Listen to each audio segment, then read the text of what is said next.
নরসিংদীর রায়পুরা পৌরসভার বাল্লাকান্দা গ্রামের শামসুন নাহার বেগম ১২ বছর আগে স্বামী মুসলিম উদ্দিনকে হারিয়েছেন। তখন থেকেই ৬ সন্তানকে মানুষ করার লড়াইয়ে নেমেছেন একা। কারো বাসায় জিয়ের কাজ, কখনো রান্নাবান্না, কখনো কাপড় ধোয়া। নিজের শরীর ভাঙলেও সন্তানদের মুখে হাসি ফোটাতে আপ্রাণ চেষ্টা করে গেছেন দিনমজুর এই মা। কিন্তু সেই লড়াইয়ের শেষ সম্বলটুকু একটি টিনের ছাউনি দেয়া বসতঘর রক্ষা করতে পারলেন না তিনি।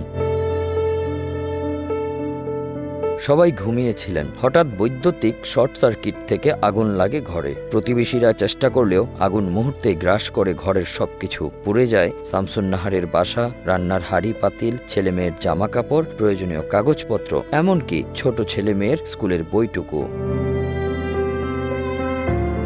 ভোরে আগুন নিভলেও জীবনের সব আলো যেন নিভে যায় শামসুন নাহারের। তিনি কান্না ভেজা কণ্ঠে বলেন, মানুষের বাসায় কাজ করে কোনো রকমে সন্তানের মুখে ভাত তুলে দিতাম। এখন মাথা গোজার ঠাইটুকুও নাই, ঘরে কিছুই নেই। আমি এখন কিভাবে বাঁচব? এই মুহূর্তে শামসুন নাহার বেগমের প্রয়োজন দ্রুত সহায়তা, মাথা গোজার একটা ছোট্ট ঘর, ন্যূনতম খাবার এবং কাপড়, ছেলে মেয়েদের জন্য শিক্ষা সামগ্রী। যারা পারেন একটু এগিয়ে আসুন। একটি পরিবার আজ খোলা আকাশের নিচে। একজন মায়ের চোখে শুধুই কান্না আর প্রশ্ন, আমার অপরাধটা কি ছিল?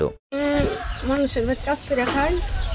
আমার ছেলে একটা অসুস্থ রোগী, আমি অসহায়। আমার লাইট অসহায় না। শনিবার রাত্রে বিদ্যার আগুন লাগিয়া ৩টা বাজে বাড়ি করে পূজা করতে কোনো চিহ্ন মিহ্ন নাই। আমার পরনের কাপড় ছাড়া মানে আমার কোনো রঙে আমার যান বাঁচাই বাঁচাইছি, আমার কোনো রঙের যানটা বাঁচাইছি। মানুষ আয়া আর পাইপ দিয়া হানি আগুন নিভাই দিচ্ছে। আমার তো ১২ বছর আগে স্বামী মারা গেছে। আমার কুচ্ছু নাই, আমার পরনের কাপড় ছাড়া কুচ্ছু নাই, আমার কুচ্ছু নাই, আমার পরনের কাপড় ছাড়া ১২ বছর আগে স্বামী মারা গেছে। সব পুরা শেষ গেছে গো, আমার